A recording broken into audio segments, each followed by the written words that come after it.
What happens when the longing to be loved turns into something violent? Today's guest is author Lee Stackhouse, the writer behind Diary of a Damsel Dame, a dark psychological horror novel that follows a pastel goth young woman whose obsession, grief, and need to be seen spiral into delusion and bloodshed. In this conversation, we explore trauma, projection, love, violence, and the secret inner worlds that dark fiction can drag into the light. This is the Dark Mind Podcast. If you enjoy the show, please support it by subscribing to my YouTube channel. Your support helps keep the dark conversation alive. So without further ado, I give you Lee Stackhouse.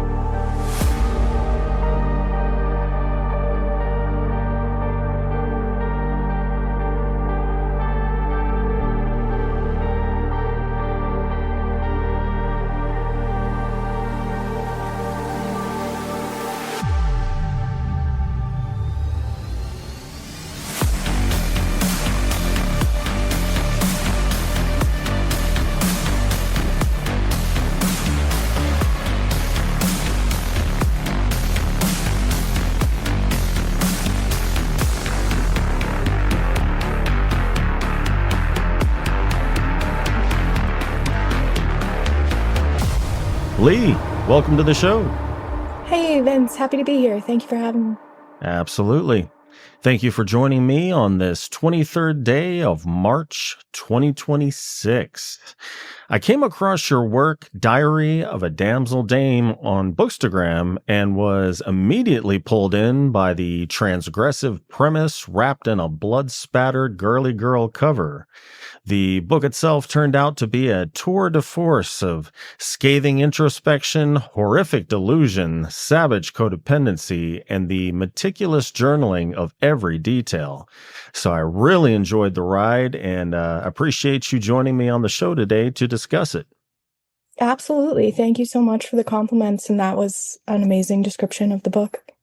I'm happy you enjoyed it. Well, just to give a brief synopsis of the book, it's about a woman named Delilah Vale, a pastel goth young woman whose obsession with love curdles into violence. On the surface, Lila looks like any glittery, selfie-posting young adult, but on the page she chronicles a private world of intrusive thoughts, grand illusions, and a growing belief that she's meant to save the people she loves.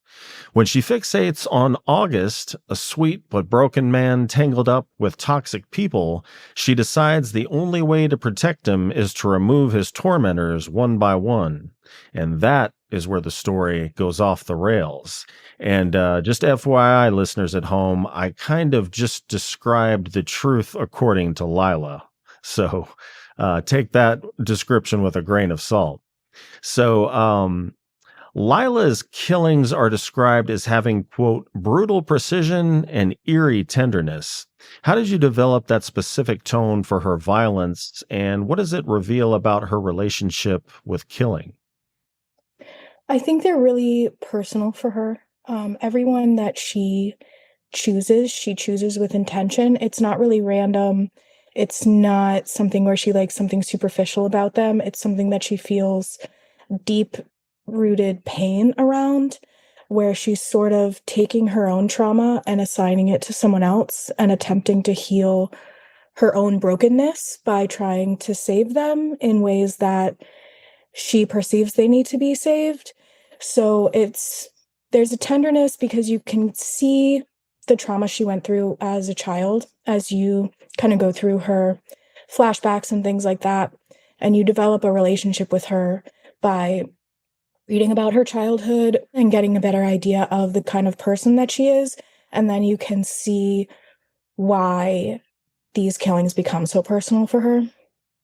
So she's projecting onto other people because she can't quite handle the trauma of turning inward to examine herself and work on it at that level? Exactly. She's deeply grief-stricken, and I don't think that she's able to deal with things that she's gone through in her own life and her own rejections.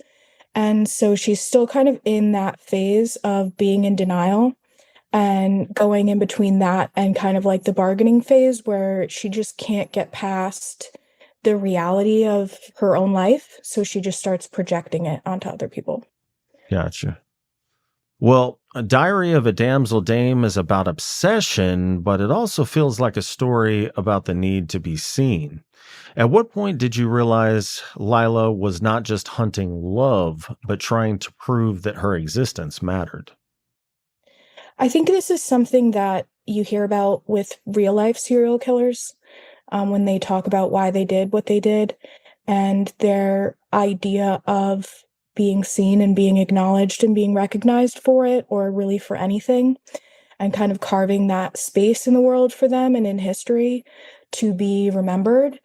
And it comes from a very painful place where they feel like maybe they weren't acknowledged or noticed their entire lives or loved properly.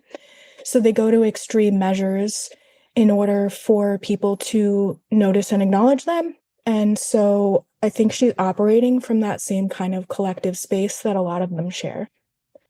Yeah, kind of a weird example, and I don't know if this is accurate, but I read multiple true crime books on Ted Bundy.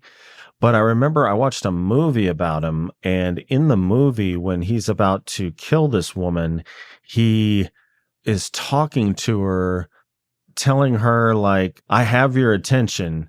You're the type of woman that would just walk right by me, which, I mean, kind of lines up with what you're talking about. It just seemed weird because if I remember correctly, he was a handsome guy. He was involved in politics. He went to law school. Like, it was weird how, like, I don't even remember what his childhood was purportedly like. It was just kind of weird to see how people that seem like they could operate within, mainstream society with no problem due to whatever happened to them in their childhood feel that way and feel the need to do extreme things to break through and feel like they're being seen somehow. Yeah, and he was a handsome guy. He's attractive on the surface. He's someone that you would feel like is approachable. If you wanted to ask for directions on the street or something, you would probably look at him and say, "This guy looks friendly enough. Why not?" But some people really can't deal with rejection, and I think it's more complicated than it looks like on the surface. Of course, there's the situation where you get rejected by someone you're trying to talk to at a bar or you're trying to date or whatever it is. But to have that extreme of a reaction where you need to kind of like keep the person in a way by killing them and by feeling this type of ownership and power over them. Usually, you've been through quite significant amounts of rejection that stem from maybe your peers or maybe your parents when you were growing up and you just didn't really fit in. And, who knows what kind of psychology he had as a child. Kids reject other kids for a number of reasons. One could be that they look weird, and we know that this happens because we were all children, and kids get made fun of for a lot of different reasons. But if you're just kind of quiet, or you're weird, or you have weird interests, or maybe you're autistic and undiagnosed, so your cadence and how you speak is a little bit different. All of those things you can face pretty significant amounts of rejection from, and then hold on to them, and then create this kind of vision of yourself and this need for control from that. Yeah. And I don't know where the similarities begin and or stop with like Eileen Wuornos. I never read any books about her, but I did see the film, and it seemed like that was one of the elements of that relationship she had, where wasn't she killing and robbing people to financially support somebody? If I remember, it's been a while. Yeah, so she was robbing them. She was willfully being a prostitute to get money, but also robbing, I guess you call them her clients. And according to her, there were violent acts, sexual acts that were done that she was not consensual of. And so that's why she killed them. Not being there, it's hard to say whether she told the truth or not, if she just had an impulse and wanted to do it, or if the other person was the aggressor first. We do know it's a pattern, and knowing anything about her childhood was absolutely horrific, and the abuse that she faced from her dad and other adult men that were friends with her dad was pretty bad. And she went through periods where she was just living in the woods as a child, alone, choosing to live in the woods to be away from that relationship. And I think that really formed her view of men in general. And so her perception of men's acts towards her in adulthood could have been warped, but we also know that there are violent sexual acts that happen towards sex workers that are not documented and that no one really does anything about because of their choice of profession. So she's quite interesting because she has a lot of the trauma and kind of psychology that would make sense for a serial killer, for someone who's just doing it for a sense of power or control or want. But she also has a lot of the markers of someone who could react based on previous trauma and just have a trauma response, maybe even black out and commit a violent act while blacked out. So she's a super interesting one to me because it's a little vague on the intention and what actually was happening with her. Yeah, if I remember correctly, the film kind of made it seem like she was assaulted, like I think in one scene assaulted with a bottle or something like that. And from what you were talking about from her childhood, in addition to these sexual assaults while working as a prostitute, it kind of got stamped in her brain that like people she was coming across were predatory and she had to act before they did. Right. And her trauma specifically was around men being predatory and men being predatory involving sexual acts. So for her to be in a situation with a strange man expecting a sexual act, she could have interpreted things incorrectly.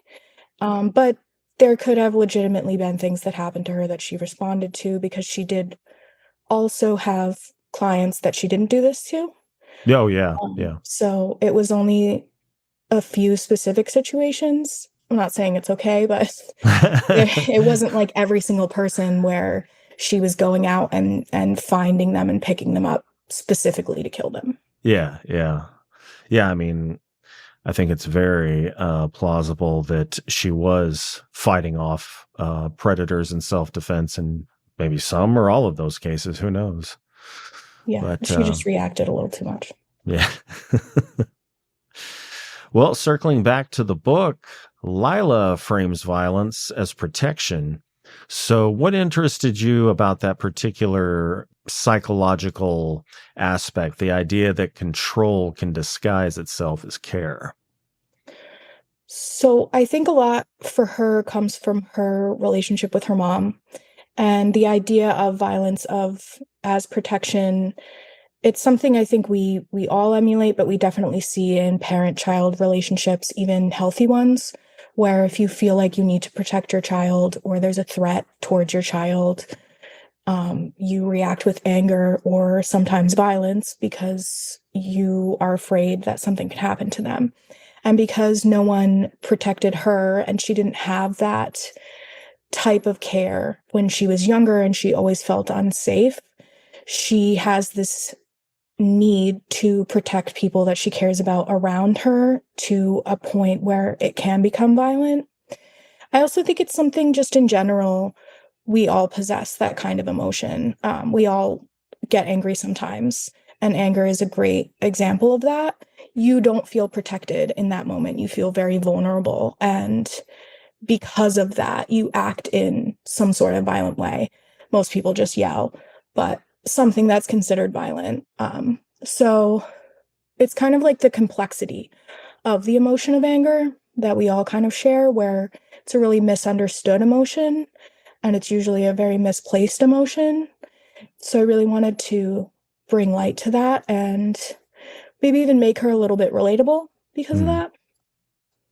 Yeah, it's like when I was creating questions for the show, there's things I thought of, and it was funny how many things came to my head to where like, no, that's kind of mean. Like I felt like this tenderness towards Lila. Like I just didn't want to like really say anything that painted her as bad in any way.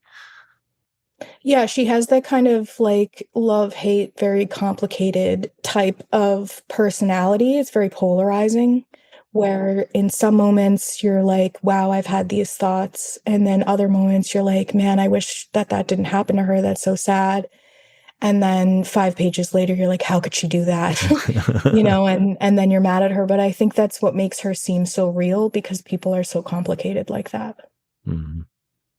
Well, because the novel is told through diary entries, readers are trapped inside Lila's logic.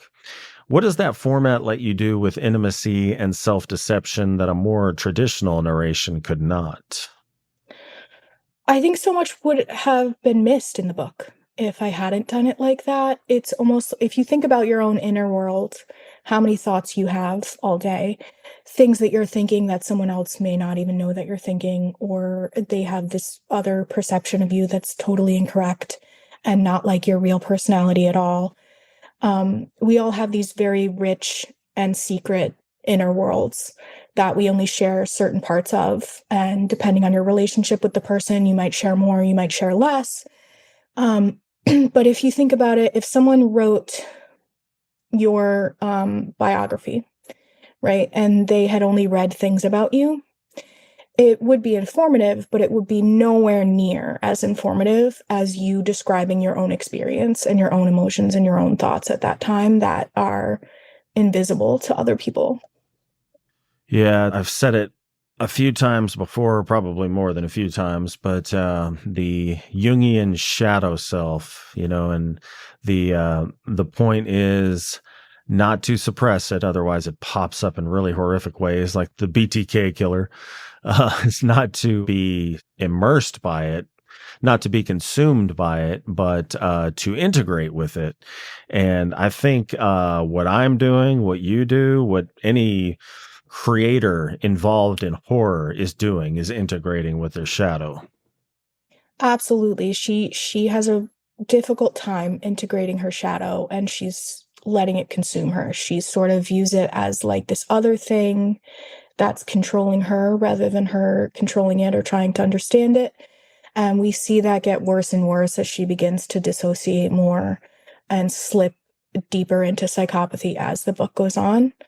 It's like you start the book and she's having some of these weird intrusive thoughts and some of these violent thoughts, but she's kind of more interested in getting lattes and stuff with her best friend. And by the end of the book, she's imagining all these wild scenarios, carrying some of them out. She's imagining herself as other people. She's just completely dissociating from her real identity because she can't integrate all of the parts of herself and heal them. But she does make an attempt to integrate with art, like the poetry and was it a painting or drawing? I can't remember. Yeah, she likes to paint, she likes to draw. She's a poet. There's some poetry in the book as well, so you get prose as well as poetry. You get some art. Where was the breakdown? Why couldn't she hone in on that? I think she uses it as an emotional outlet, but because she doesn't feel like she can break this perfect facade that she has, and this kind of like contrived character that she wears around that she feels is her identity, it's more than that, than just having like a talent or a hobby. She can't express who she truly is, even to the people who are closest to her, and she can't even accept it herself. And she has moments where she has some self-awareness and she's questioning herself, and she's like, this mom and daughter, she's out, she's getting ramen by herself on Mother's Day. She decides to take her out and cheer herself up. and a mom and a daughter get ramen, and they ask to like get a book from the bookshelf behind her or something, and she's so bothered by their relationship and how the mother actually loves her daughter properly, at least within, the 5 minutes she's seeing her, that she can't deal with it. She has no money left, and she goes and she throws the ramen out, and she immediately regrets it, and she has to leave, and she's so overwhelmed by her own emotions and projecting her own emotions. She's just totally like beside herself and being able to deal with reality. Yeah, I remember that scene. It really was unsettling when she threw that ramen away because she didn't have any money and she was starving. But Yeah. when she is, and I hope this isn't a spoiler, I can cut it out if it is, but when she's attempting to do the slam poetry Mhm. slam, yeah, with, well, she's not with August, but he's there. The fact that she's unable to do it, is it stage fright, or is it like what you were just speaking of, the inability to express herself to other people? I think it's a bit of both. Like revealing her art and revealing her poetry to other people is so exposing to her that it's causing stage fright. It's like she's revealing such a private part of herself in such a public setting that it would be like just walking out on stage naked and just having no, like, you didn't plan on being naked and you just like notice that you are once you're there. And you have no exit, and there's no way to escape, and everyone's just looking at you, and you're just kind of Mhm. there. So she has that kind of moment, and she's trying to calm herself down. She's scanning the crowd. And then, of course, she sees him, and then that's really the end of everything, because now it's worse than just being embarrassed to be on stage in front of all these people that she doesn't know. Now she has like a target she's actually interested in, that she would hate to be embarrassed in front of, because he's sort of like the Ted Bundy example. He's like everything she's ever wanted that she never thought she could get, and she can't deal with the additional rejection of now having her embarrassment targeted towards a specific person. Yeah. Yeah, and I've got this issue with minimalism, and I don't know if it's part of my OCD or what, but I just can't highlight stuff.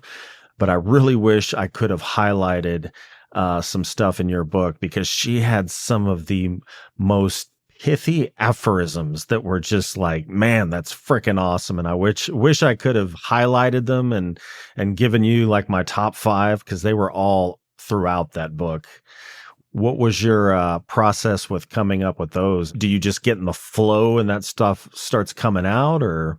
I mean, I'll be honest with you, some of the stuff is just like sarcastic things that I would say to a close friend. Yeah, yeah, yeah. And it just came from like my own dark, twisted sense of humor. Uh-huh. So when she's being humorous, that's very much my personality coming through. Small tip though, you can get tabs, and they fold over the page, and they don't have glue on them. If you want to tab things, Oh, well, I it read might. digital though. That's what I'm saying. It's digital. Oh It's yeah, not even I'm permanent. thinking I like can just physical book. delete it if I wanted to, and I still can't bring myself to do it.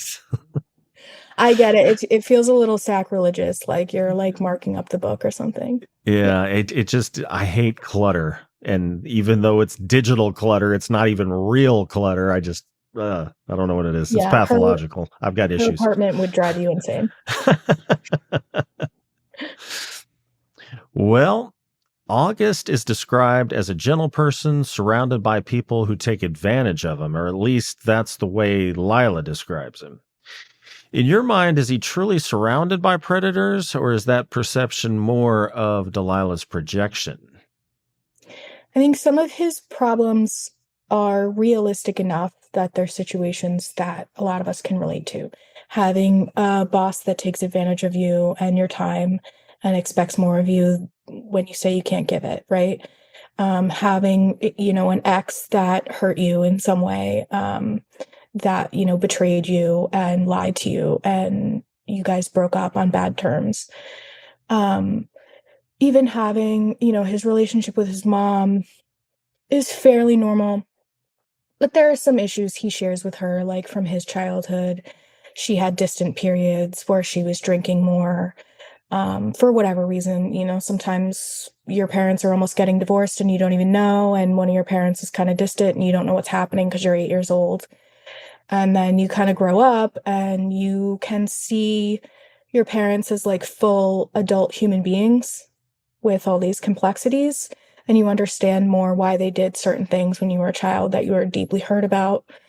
And then you can reapproach it as an adult. But because she was so hurt in her childhood and she was not loved properly, she views everything through that lens.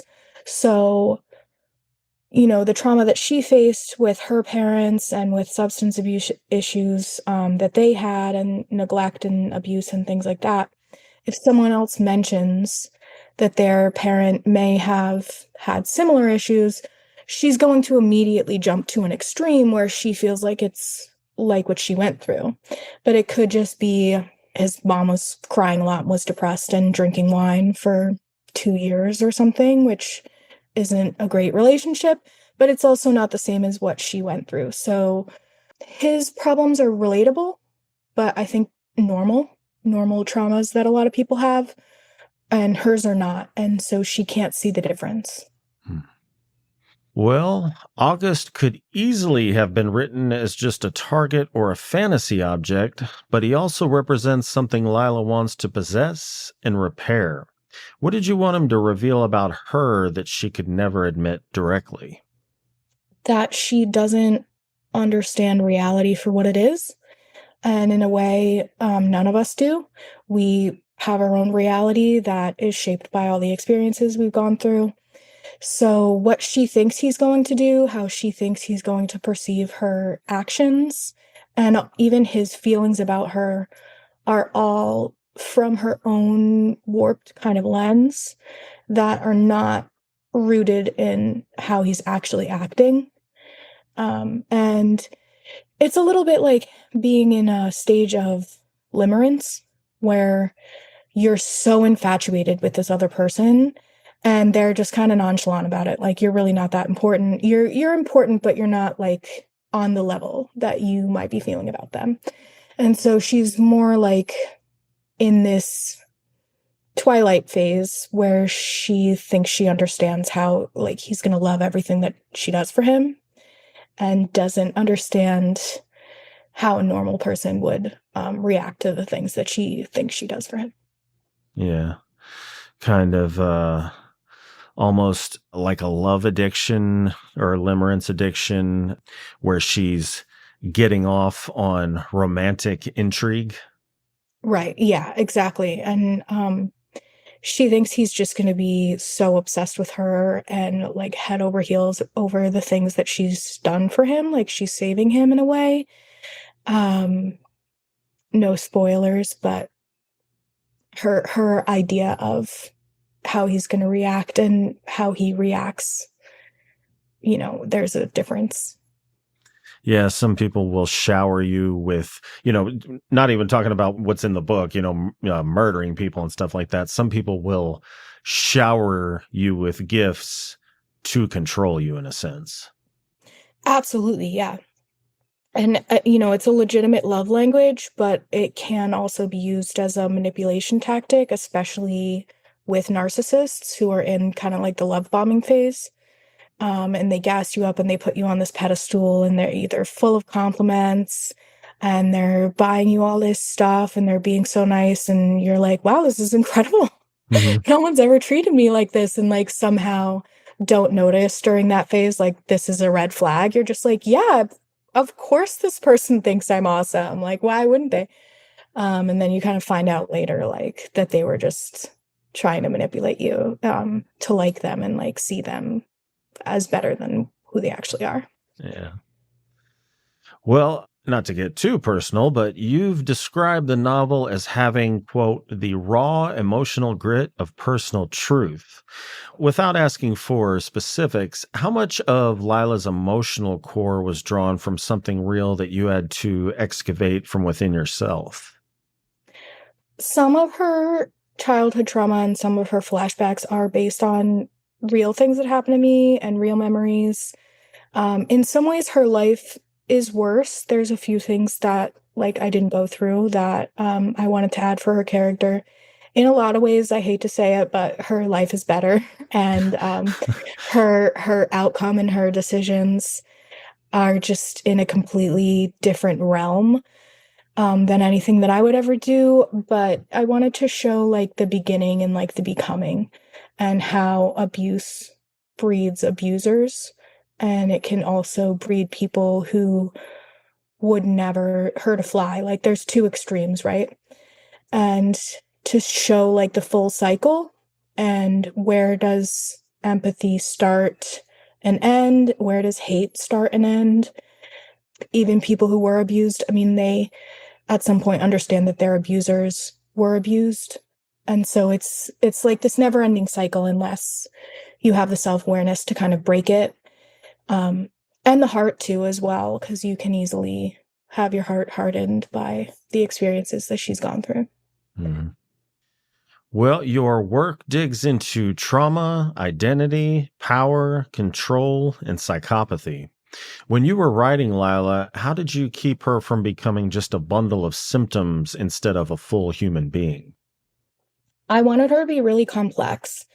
So there's moments where she does things that are really tender and sweet. There's times where she's kind of more self-aware. There's times where you're laughing, and there's times where you're crying about things that happen to her. And so I wanted her to have this realistic kind of life and complexity that real humans have. And we tend to view even real people outside of ourselves as kind of superficial on some sort of surface level. We rarely get to connect with people on a very deep, emotional kind of relationship level. So we try and put people in this box. And I want to use social media as an example. If you're trying to be a social media influencer, or you're trying to do something creative and get people to notice it, or whatever it is, you have to be in this niche for the algorithm, right? And to get the most followers and whatever, because they have this one interest and you have this one interest, and they want to follow you because they're interested in that. For example, someone is probably following you because they're interested in books, they're interested in horror books, they're interested in horror in general, whatever it is. But if you also like cars, or you really like spiders, or whatever it is, whatever the other interests are, right? Because we all have a ton of them. If you go and you start posting about spiders and cars, you might lose some followers. People might be confused. Maybe they'll follow you because they also like spiders or whatever. And then you start talking about books. So it's one of those things where I wanted to make sure she was like multifaceted, to kind of like root her in reality and have the reader be conflicted about their own emotions about her as well. Yeah.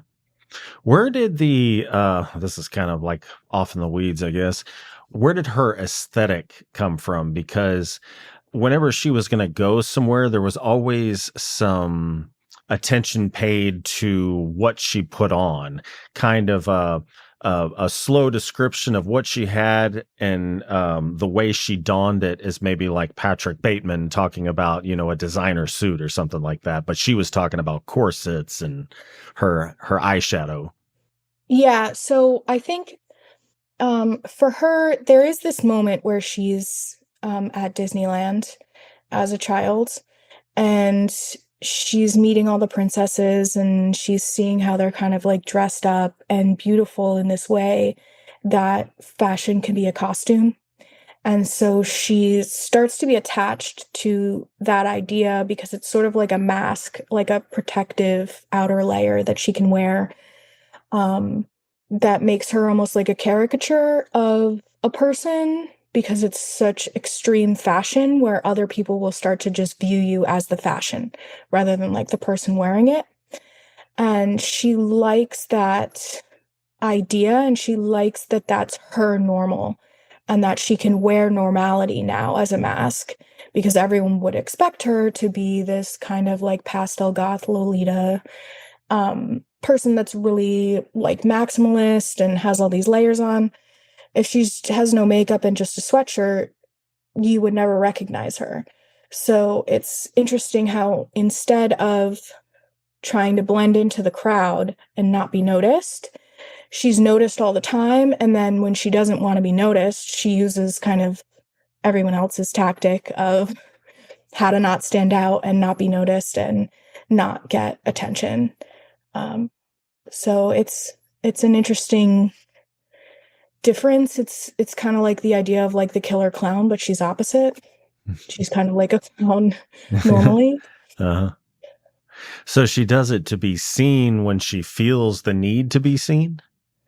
Yeah, she does it to be seen in a positive light and as like a protective outer shell, kind of. She views it as a really positive thing and thinks that everyone's looking at her and thinking she looks amazing, and they're jealous of her fashion sense and all these kind of grandiose thoughts about herself, to help protect her. And also she has a lot of body shaming issues, self-conscious issues with her body that she talks about in the book.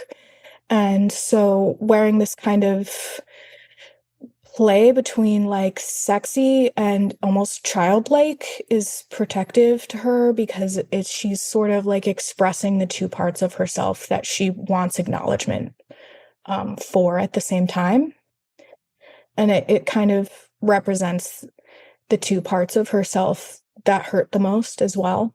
Her childhood and then sexual relationships that she has, romantic relationships. Well, there's a long tradition of the charming, self-aware villain narrator in fiction and film. What did you feel Lila could do in that space that someone like Joe Goldberg or Patrick Bateman could not?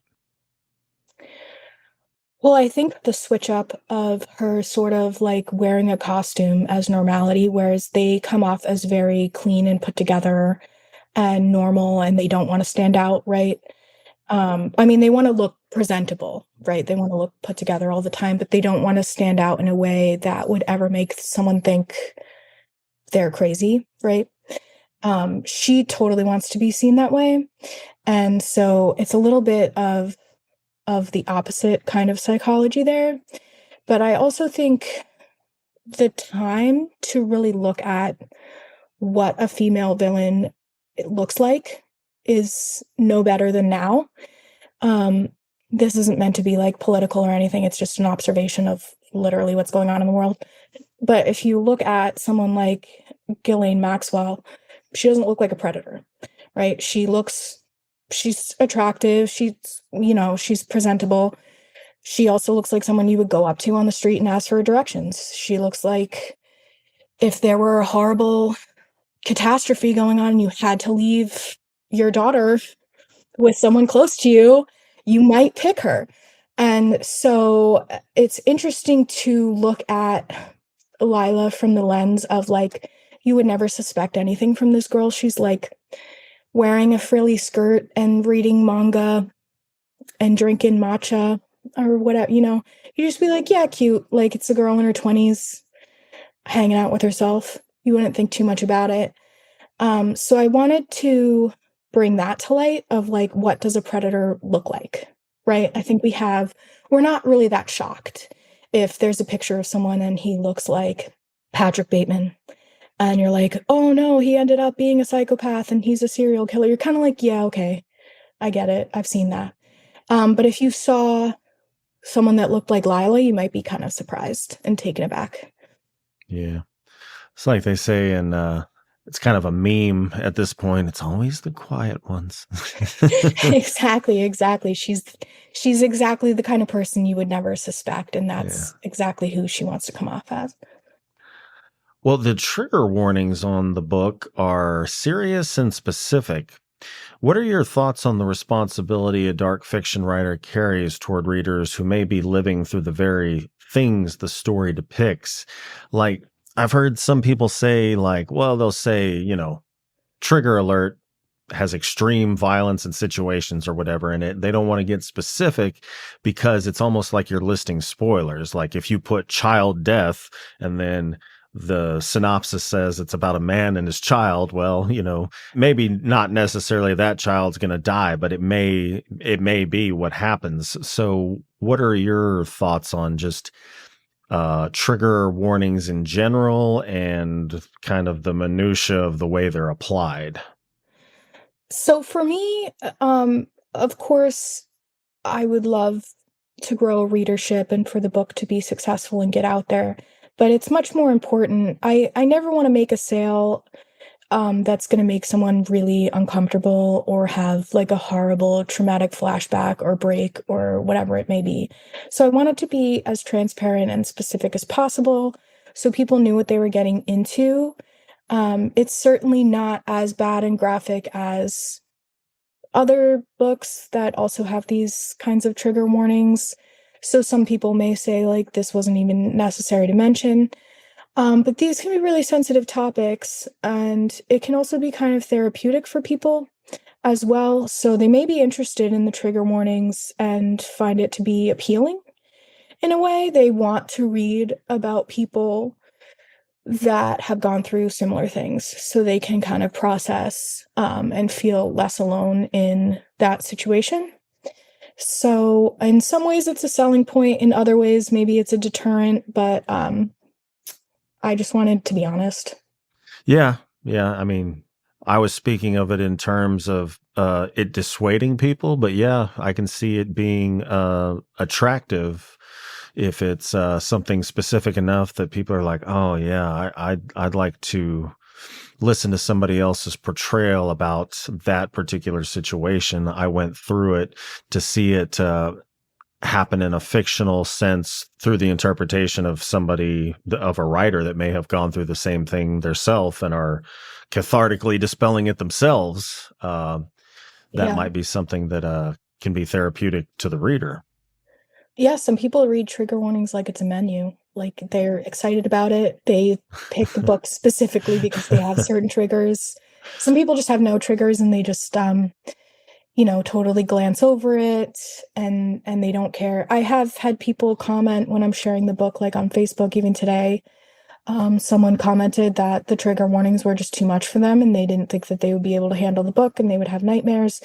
And that's totally fine. I don't want to cause anyone any stress. It's just a book.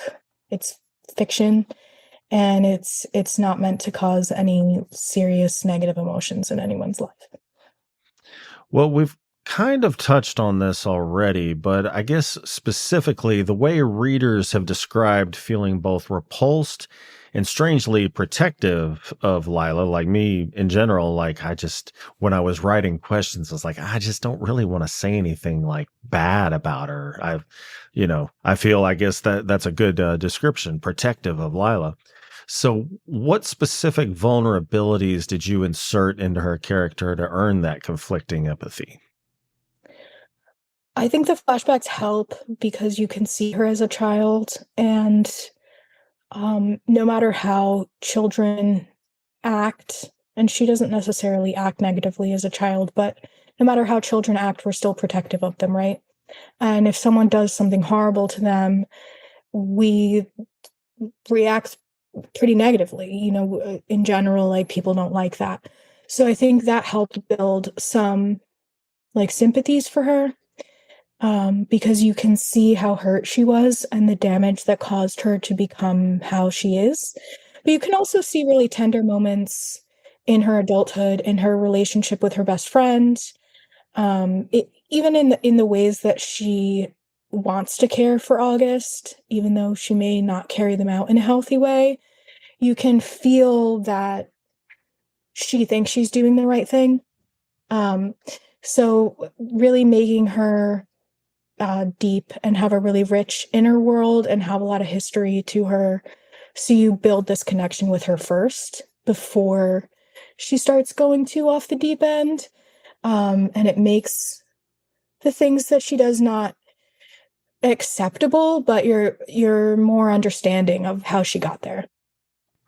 Yeah, so by those flashbacks and knowing that backstory, what we're protective over is the inner child that's kind of being projected from her. Exactly. She's very immature. It opens on her birthday. We know she's 27. But for a 27-year-old, she's very immature as an adult, and you can see like the ways that she's stunted and she's unable to grow past her childhood, and she's still in this kind of like childlike experimental phase where she's trying to push the boundaries of reality and figure out what it even is. Um, so she has a lot of like innocence about her, and you can really see her inner child come through in her personality and in the way that she dresses, and even just the way that she views the world. She almost comes off more like an angry teenager than a almost 30-year-old woman. Yeah. Yeah, kind of like she doesn't really have anything that you would consider addiction, right? I mean, she's drinking matcha, she has mimosas at brunches and stuff like that, but there's no like real addictive behavior in the book, is there? Well, her parents have substance abuse issues, just drinking, and she's drinking pretty heavily at the end of the book, but she doesn't really have an addictive personality as far as taking that out on with substances. Her addiction comes from emotions, Oh yeah, I getting mean, certain emotions out of aside from people. people. Right, yeah. Yeah. She's more addicted to like manipulating relationships. Yeah. Yeah, she's I guess what they call are you familiar with SLAW, Sex and Love Addicts Anonymous? I am now. Oh, okay. Yeah, more like some slaw energy, which sounds like coleslaw, Yeah, but that probably could help her a little bit. yeah. Well, if someone reads this book and walks away feeling understood rather than horrified, what does that tell you about the story you actually wrote? I think that's the story I wanted to write. I mean, I want people to feel both, but the thing that matters to me the most are those few people that read it and they feel understood and they feel seen and they feel this need to understand Lila as well. I had a really special moment actually from a reader who reached out to me and messaged me about this and asked for a signed copy of the book. And it was my first signed copy, and it was just a really exciting experience for me as an author. But to know, I mean, I like literally cried to know that this book in some way affected someone that much, that they can see themselves in the character and fall in love with the character that much and like want to feel seen and understood like through the book and like let the author know and things like that.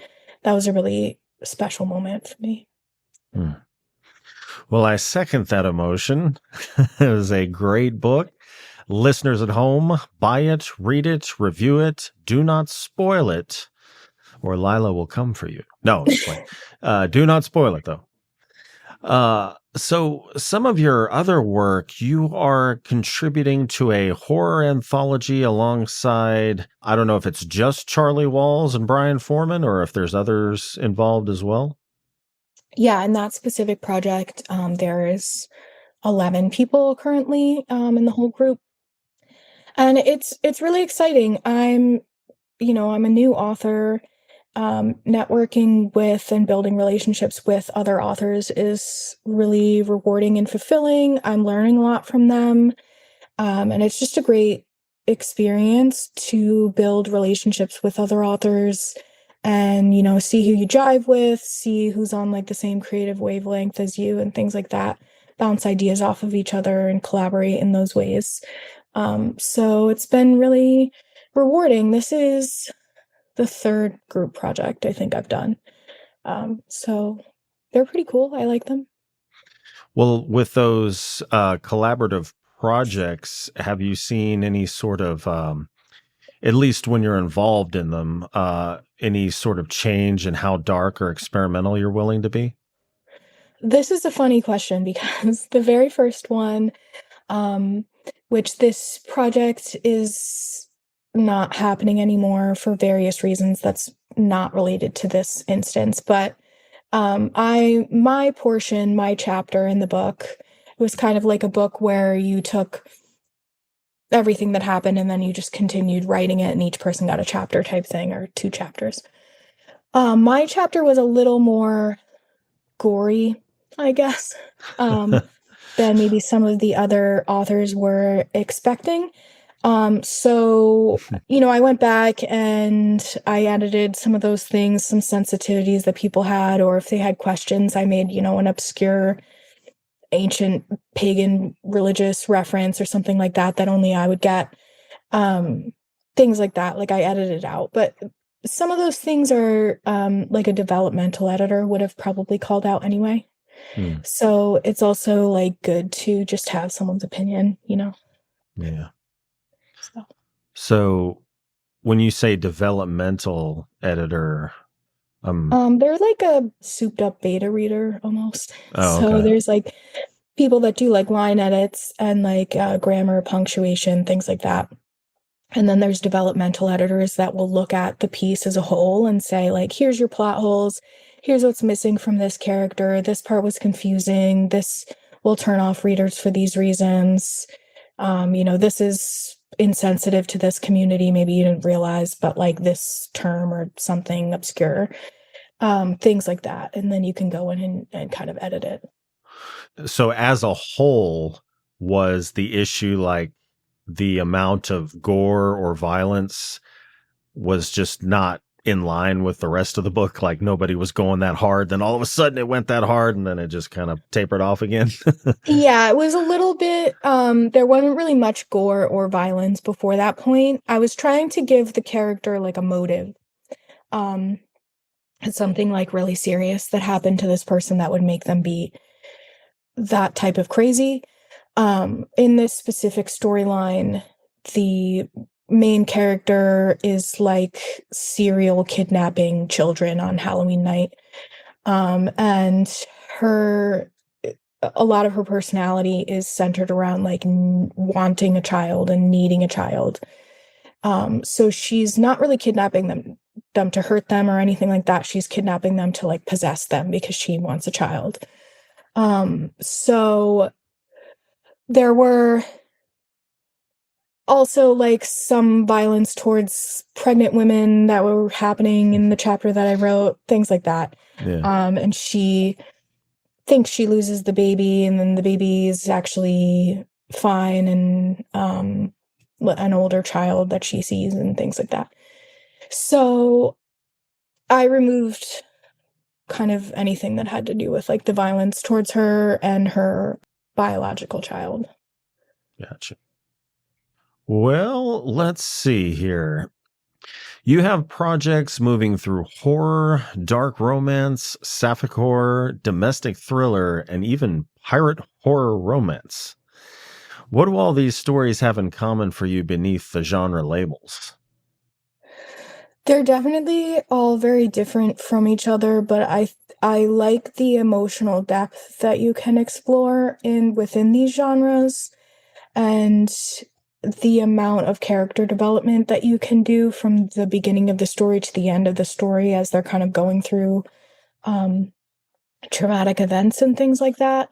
And at the core of all of them, not every story needs a romance, but some sort of relationship, I think, kind of grounds it and ups the stakes in some way. If you're in a really violent situation, love turns into survival, and it adds a more intense layer, I think, than if the characters were alone in the situation going through it by themselves. Well, we've touched on it a little bit. You've said that you write from your own pain and experience. How do you protect yourself emotionally when you're inside a character who's dealing with a version of trauma you've lived? I mean, sometimes I have to step away. Sometimes I even make the characters do things that I would never do, and I don't want them to do it. I'm so in their head in that moment. It feels like I'm doing it and I need to take a break. With this book specifically, there were times that I had to step away from it for a couple days. One of the scenes towards the end, that's kind of like more like the climax of the book, I stepped away from it because I couldn't like bring myself to like be in her head during the scene. And I was like pacing in my kitchen and like giving myself a pep talk.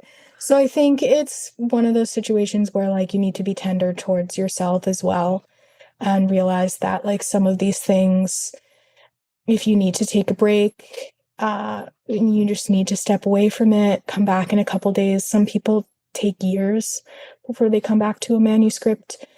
So yeah, it's just giving yourself some grace and care during certain things. And I will say the hardest part to write August's like speech or monologue, however you want to put it, without giving away too many spoilers.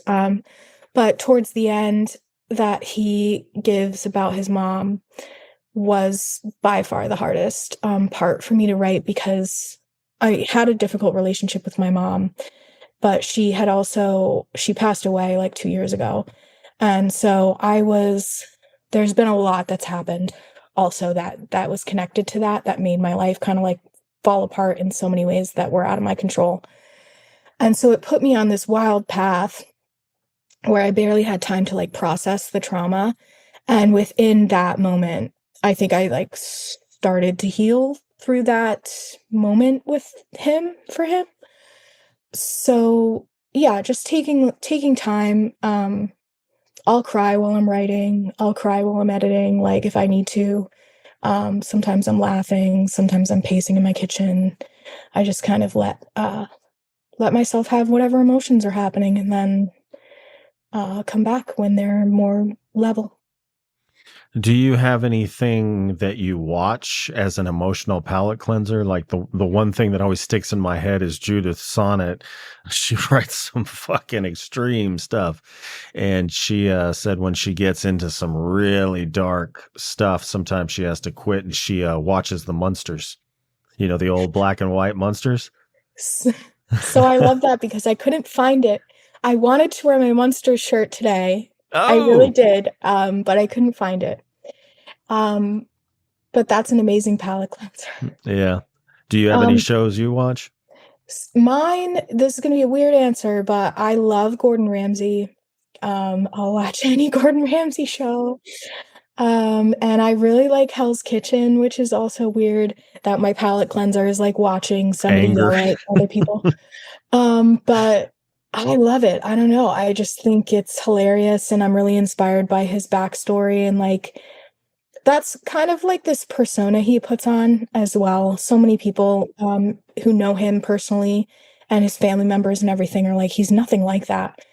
But he pushes you. He's like that because he cares too. So it's like a little complicated. He wouldn't be like yelling at these people and pushing them for perfection if he didn't care and he didn't want them to succeed. So that's my palate cleansers. Anything Gordon Ramsay. If Gordon Ramsay ever watches this, hi, love you. Thank you for letting me watch Hell's Kitchen after writing a very emotional scene. Yeah, when I was dating my wife, I used to watch his YouTube videos. I learned that hack of dicing an onion where you cut it, the 3 big cuts, and then you cut it in half, the 3 big cuts, and then you could just, I don't know how to explain it, but that and what I should get in the way of like a basic set of kitchen equipment, knife. You need one paring knife, you need one chef knife, and so on. And I learned how to cook a few things, which impressed my wife. I also learned how to dice an onion from Gordon Ramsay, and then I showed my friend on FaceTime because he was cooking dinner and he was cutting the onion weird, and I was like, hang on, I'm sending you a video. It's going to save you so much time and probably a few cuts. Yeah. Yep. Well, you've talked about writing in a diary-like style even outside of Lila. How much of your own journaling bleeds into the way your characters explain themselves to readers?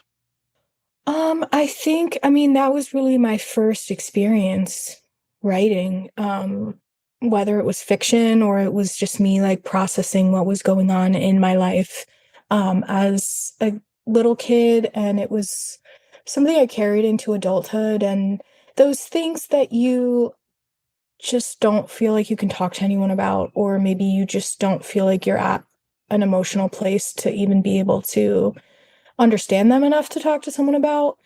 It's a great outlet to let all your thoughts out on the page and feel like you talk to someone or try and understand them better. And it's also great to look back on it, and have that to kind of like ground you and say, wow, I grew so much, or I'm so happy I'm not, going through that time anymore.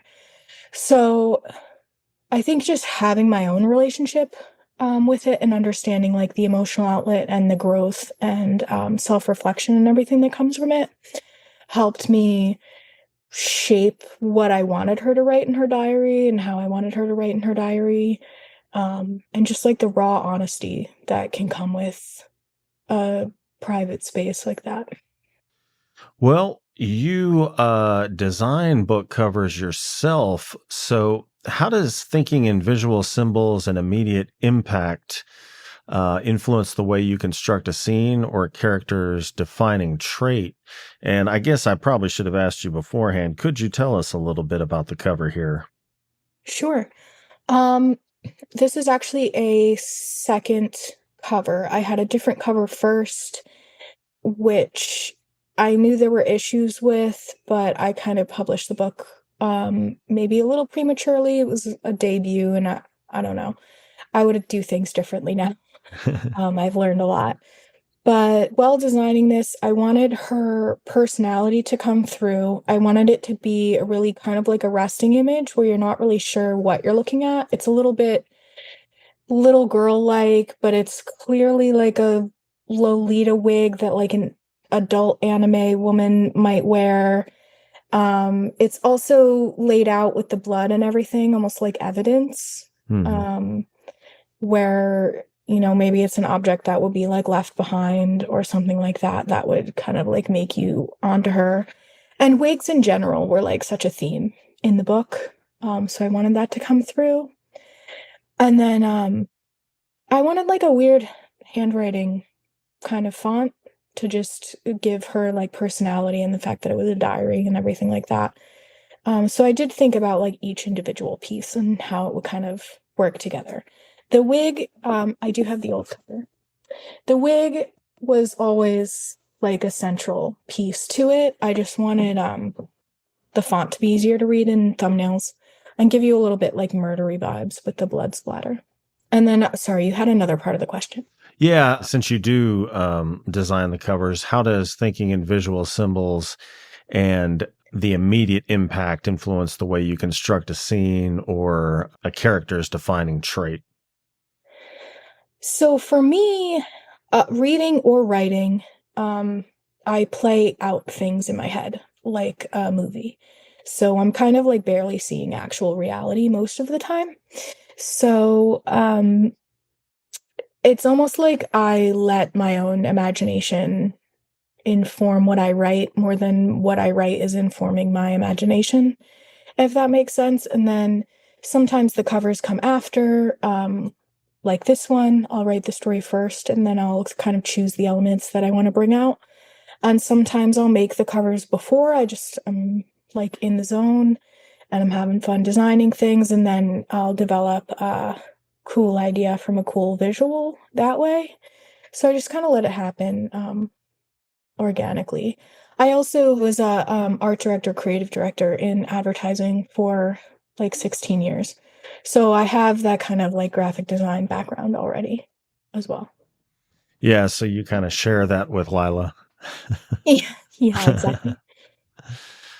Well, your Substack includes both dark fiction and guides about surviving toxic workplaces. Have you ever considered turning that material into a standalone self-help or nonfiction project? Because I could have used it last year. Yeah, I have only a few books that are nonfiction that I have an interest in writing. I would love to make kind of a guide at like everything I learned in publishing my first book and being an author for the first year. I'd also love to make a guide for people who are struggling with abusive workplaces so they can have a better idea of both what to look for and how and when to get out.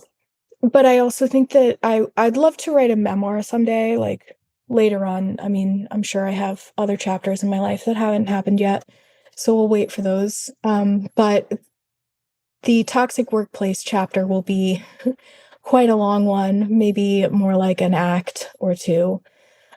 But yeah, I hope that any advice that I give and any experiences that I have help people. Unfortunately, I think it's more common than people want to admit. And there's a lot to be said about power structures within corporate America and things that need to be addressed and how people abuse their power. So, would love to help people realize and notice the red flags and have different plans or advice in place that can help them depending on their situation, because not everyone can just quit, unfortunately. A lot of times you're kind of stuck in a job and you can't leave it. Yeah. Well, serialization on Substack requires a very different rhythm than writing a novel in private. How does immediate reader feedback affect the direction you take a story? So I loved this question because it's something I've been thinking about. I write the stories in full before posting them. Oh, okay. And then they're just scheduled. So you just have like a new chapter each week or whatever it is. But, I just did a survey as well because I wanted to know kind of like what people are attached to and just get some general feedback from them. But I may start writing them more in real time because sometimes I'll get comments on chapters about things I hadn't thought of or things that like they're really attached to that they want to see more of, things like that. And it would help me bring those things to life in the stories. That way, if I can take some time to read the comments and then kind of use it as fuel for where the story goes. Mm-hmm. So you have given me a lot to think about. I have a whole new workflow to try out now. Receive it. Thank you. Well, you are, I guess, in other news in your personal life, you are currently engaged, are you not? I am. I'm engaged. So do the thing, that thing. Does There it you go. sparkle? And from what I hear, a very supportive partner. So how does experiencing healthy and stable love in your real life complicate or inform the way you write about toxic, obsessive relationships in your fiction? Well, I would say past relationships that were toxic or obsessive inform how I write about them a lot more. So it's still coming from a place of personal experience as well as things that I, have learned from other people's experiences as well. I would say I draw more inspiration from that, but it's interesting because it helps show the difference between being infatuated with someone, being obsessed with someone, being in love with someone, and then loving someone, because they're all very different. And the one I think most people struggle with the most is just the difference of being in love with someone and loving someone. And usually they go hand in hand. They don't have to. And I think that they're very different from each other. So having a relationship where we choose to love each other and show up for each other is very informative in that way, outside of the lens of like just the emotion of being in love, which I think a lot of like romance novels are about. It's more like the emotion and the feeling of being in love than like actually loving someone, Yeah.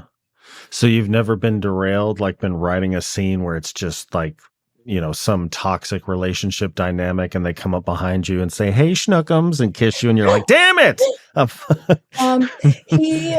He'll talk to me sometimes while I'm like deep in a scene and I'm like kind of half paying attention.